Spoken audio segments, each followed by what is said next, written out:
అమ్మా ఏంటమ్మా ఏం సమస్య మీద వచ్చారు? ఏంటి మీ ప్రాబ్లం ఏంటి అసలు ఇక్కడ? డబుల్ బెడ్రూమ్ ఇల్లు కోసం వచ్చాం సార్ మేము. అంబర్పేట నుంచి సార్. అవును సార్, అంబర్పేట నుంచి వచ్చాము. డబుల్ బెడ్రూమ్ ఇల్లు కోసం మా సార్కి అప్లికేషన్ ఫామ్ రాసి ఇచ్చేసినాం సార్. వెళ్ళాం సార్. మంచిగా చేసుకున్నారు సార్, మంచిగా చేసుకున్నారు. అంటే డబుల్ బెడ్రూమ్ ఇల్లు కోసం 2005 లో చేసుకున్నాం సార్ మేము.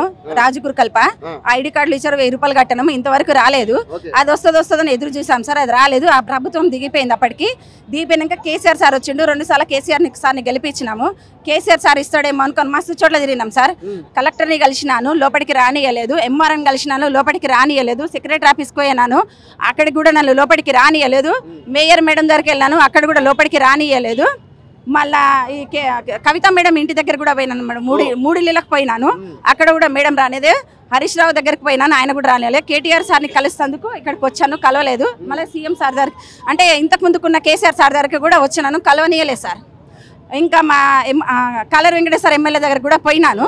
పోతే ఆయన ఏమంటాడంటే, అమ్మ మీరు ఎక్కడ ఉంటారంటే అంబర్పేట సార్ అన్న. పెళ్ళి అయింది సార్, ఒంటరి మహిళను సార్. ఈ మొగోళ్ళు లేని వాళ్ళని తీసుకొచ్చి ఏం తిరుగుతారయ్యా మీరు? ఎవరైనా కలర్ వెంకటేశ్వర గెలిచిండు.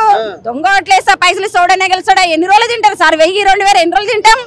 మాలాంటి వాళ్ళు రోడ్డు మీద నీతి నిజాయితీగా కష్టపడేటప్పుడు ఎవ్వరు తిన్నాడు, రూపాయి ఆశించరు. ఆడిచ్చే 2000, 5000 మేము జీవితాంతం బతకము. ప్రతి ఒక్కరు బతకాలి అంటే కష్టపడేటోళ్ళే బతుకుతారు ఈడ. ఇట్లా ఇప్పుడు కేసీఆర్ దగ్గర పని చేసేటోళ్ళు రోజు వారి కూలీ చేస్తలేరు. వాళ్ళు ఎలా బతుకుతున్నారు సార్? వాళ్ళు మేము పొద్దున్న నుంచి రాత్రి దాకా పోలీసు వాళ్ళు చూస్తారు, ప్రతి ఒక్క రోడ్డు మీద పబ్లిక్ మనుషులు చూస్తారు. నేను పూలు అమ్ముతున్నా, బట్టలు కుట్టేదాన్ని, పూలు అమ్మేదాన్ని చేసిండు నన్ను. మళ్ళీ ఏమనంటే ఒంటరి మహిళలు, మొగడు లేనోళ్ళు. మొగడు లేకపోతే కారణం ఎవరు? నువ్వు వైన్స్లు పెట్టినది కదా, తాగి ఆడు పోయిండు. ఏం చేయాలి? ఒకటి వైన్స్ పెట్టారంటే తాగకూడదని మనకు ఉండాలి. ఇప్పుడు తాగే సిగరెట్ పెట్టి మీద కూడా ఇది తాగితే మీకు ఆరోగ్యం ఖరాబ్ అవుతుంది అంటారు. మందు కూడా తినకుండా ఉంటావా? నీకు ఎదురుగా తిండి పెడితే తినకుండా ఉంటావా? నీ ప్రాణం అలానే ఉంటుంది కదా. ఇప్పుడు నా కడుపు ఇప్పుడు ఇంటికి పోతున్నాం 500 పట్టుకుని పోవాలి. ఏ తిన్నప్పి నాకెందుకు? ఎదురుగా ఉంది 100 రూపాయలు, నా కడుపు అయితే నేను తినేసాడు. రోడ్డు మీద వండుకుంటాడు మొగడు.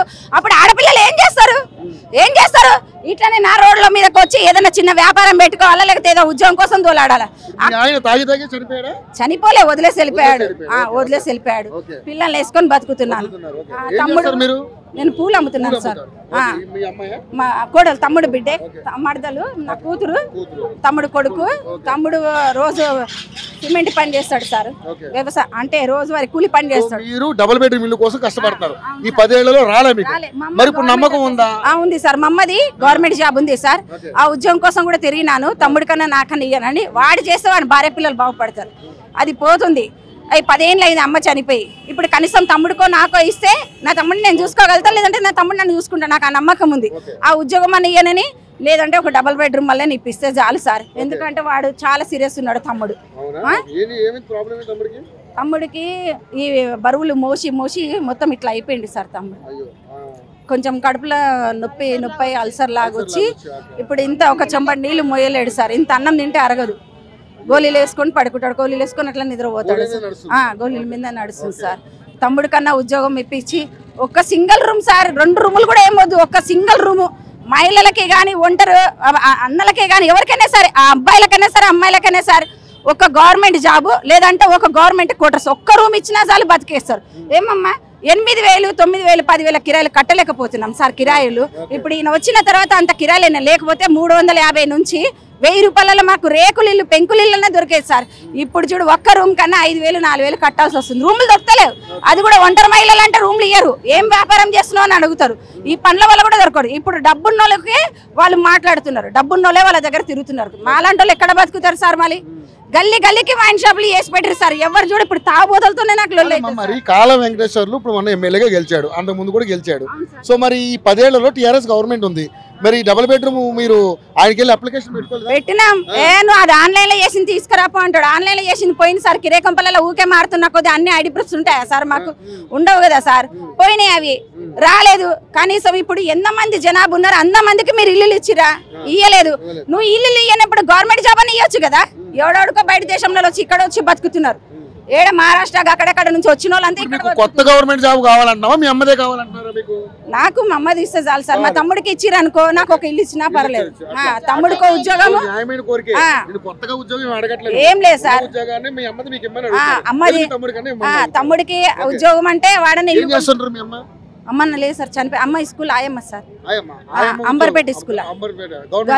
అవును సార్, అవును సార్. తమ్ముడికన్నా నాకన్నా ఇస్తే పర్లేదు సార్ నాకు. ఎందుకంటే తమ్ముడికి ఇస్తే తమ్ముడు బతుకుతాడు, తమ్ముడికి ఉద్యోగం ఇస్తే నాకు ఒక రూమ్ ఇస్తే చాలు సార్. నేను పూలు అమ్ముకుంటా, నేను బతికేస్తా సార్, అంత ఇంకేం లేదు సార్. నాది చిన్న డబ్బా ఉండే సార్, ఆ డబ్బా కూడా కూలగొట్టిర్రు సార్. నేను 3-4 సార్లు పెట్టుకున్నా కూలగొట్టిరు సార్. ఇప్పుడు అక్కడ ఉంటే మనుషులను పెట్టి మరీ కొట్టిస్తారు సార్. ఈ రాజకీయంలో ఏందో తెలుసా సార్, ఇప్పుడు నువ్వు అబ్బాయి ఉన్నావు, నీ మీదకి ఆడవాళ్ళని పంపించి కొట్టిస్తారు. నేను అమ్మాయిని ఉన్నా, నా మీదకి ఆడవాళ్ళని మొగలను పంపించి కొట్టిస్తారు. ఏమనంటే పోలీసు వాళ్ళు మంచోళ్ళే సార్, వాళ్ళకు కూడా ఫ్యామిలీస్ ఉంటే పోలీసు వాళ్ళనే కొంచెం పబ్లిక్ బాగుపడుతున్నారు, వాళ్ళని తప్పుగా ఏమంటలేను. కానీ ఆ పోలీసు వాళ్ళు కూడా నేర్పించి డబ్బులు ఇచ్చి వాళ్ళు అడగక ముందుకి అన్ని ఇచ్చి వాళ్ళతో మమ్మల్ని కొట్టిస్తారు, తిట్టిస్తారు. సరే, ఇప్పుడు ప్రభుత్వం మారింది, సో ప్రజలందరూ కూడా ముఖ్యమంత్రి నేరుగా కలిసి అవకాశం కల్పించారు. సో మీ కంప్లైంట్ అక్కడ ఇచ్చారా? ఇచ్చాను సార్, మంచిగా చేసుకురు సార్, మంచి ఇచ్చారు. నేనైతే 5 ఏళ్ళ నుంచి తిరిగినా ఒక్క మనిషి కూడా కలవలేదు, అసలు పేపర్లు కూడా తీసుకోలేదు. మొన్న కలిసాడు సార్, మా అమ్మ ఇంత ఉన్నప్పుడు తీసుకొచ్చేది మమ్మల్ని, నేను కలిసాను సార్. మా అమ్మ ఎంబడి వచ్చినప్పుడు, మా అమ్మకి 600 జీతం ఉన్నప్పటి నుంచి చేసేది అమ్మ. అప్పుడు మమ్మల్ని ఎత్తుకొని వచ్చింది, చిన్న తమ్ముళ్ళు ఇద్దరిని, నన్ను మా 3 అన్నల్ని తీసుకొని వచ్చింది అమ్మ. అప్పుడు మళ్ళీ రానిచ్చిరు సార్. కానీ ఏమి ఇంత ఎవ్వరు ఏమలే, పోలీసు వాళ్ళు కూడా మంచిగా మాట్లాడి చేసేది సార్. కానీ అప్పుడు ఉన్న పోలీసు వాళ్ళు అయితే, ఇప్పుడు కేసీఆర్ ప్రభుత్వం ఉన్నప్పటి నుంచి అయితే అసలు సెక్రటరీ ఆఫీస్ కాడికి పోతే బయటనే అన్ని రాయాలి సార్ వాళ్ళకి. మనము కలెక్టర్ ఆఫీస్ కాడికి పోయినా కూడా గేటు ఇప్పుడు ఇట్లా ఉంది కదా, లోపలికి రానియరు సార్. ఇప్పుడు ఎమ్మెల్యే దగ్గరకు పోయినాం అనుకో, మీ ఎమ్మెల్యే కలవమంటాడు, ఆ ఎమ్మెల్యే దగ్గరకు పోతే మనుషులను పెట్టే ఆయన బయటనే అడుగుతాడు సార్. న్యాయం జరుగుతుందని నమ్మకం ఉంది, ఆయన అందుకే ఓటు వేసినాము. మరి ఆయనకి గెలవాలని చెప్పి మస్తు ప్రార్థించినాం. నేను వస్తే రోజు దేవుడికి మొక్కుతున్నా, ఈసారైనా ఒక ఛాన్స్, ఈసారైనా ఈయన గెలిచి నాలాంటి అమ్మాయిలకి సాయం చేస్తే చాలు సార్. నాలాంటి అమ్మాయిలకి, అన్నలకి, ఎవరికైనా సరే సార్, ఒక మగానికైనా సరే, ఒక ఆడపిల్లకైనా సరే, ఇంటింటికి ఒక ఉద్యోగం ఇల్లు ఇస్తే చాలు సార్, ఇంకేం కోరుకోం సార్. ఎందుకంటే నాకు కూడా ఉన్నారు సార్ ఇంతమంది, ప్రతి ఒక్కరిని తాగుబోతుని చేస్తుంది, తాగుబోతుని చేయకుండా మొగాలని సార్, తాగుబోతులను చేయక చంపకుండా సార్. చాలా మంది యాక్సిడెంట్లో చచ్చిపోతున్నారు, అన్నలు కావచ్చు, అంకులు కావచ్చు, సార్ కావచ్చు, తాగుబోతులను చేసిండు సార్. ఈ వైన్ షాపులు లేకుండా మహిళలకు రక్షణ లేకుండా అయిపోయింది సార్, అన్నలకు కూడా రక్షణ లేకుండా, తాగి ఎక్కడ పడిపోతారో తెలియదు. ఆ అన్నలు చచ్చిపోతే వాళ్ళ పిల్లలు ఏమవుతారు, వాళ్ళ భార్యలు ఏమవుతారు అనే ఆలోచన లేదు సార్. మొత్తం తాగుబోతూ హైదరాబాద్ చేసింది సార్ ఈ సారు.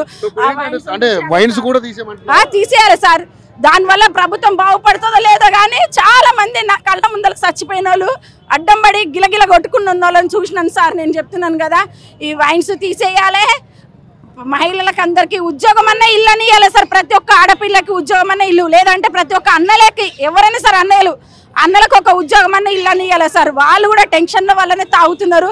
ఈ వైన్ షాపులు మాత్రం బంద్ చేయాలి సార్, బంద్ చేయాలి.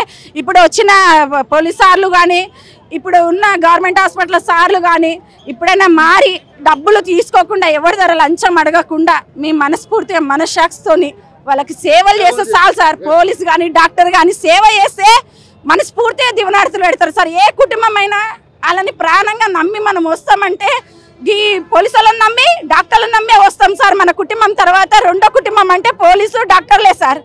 మనం ఆపదలు ఉన్నప్పుడైతే వాళ్ళ దగ్గర పోతాం సార్. వాళ్ళు కూడా కాపాడి, ఒక మహిళలతో ఎట్లా మాట్లాడాలో, ఒక అన్నయ్యలతో ఎట్లా మాట్లాడాలో వాళ్ళు కూడా కాపాడితే నాలాగా రోడ్డు మీద ఎవ్వరు రారు సార్. అమ్మాయిలు కానీ, అన్నలు కానీ రారు సార్. అది ఒక్కటి చేస్తే చాలు సార్. నా సార్ ఏమనుకోకుండా నేను తప్పుగా మాట్లాడితే న్యాయంగా అడిగా, మంచిగా మాట్లాడు. నా బాధతో సార్ ఉంది సార్. Thank you.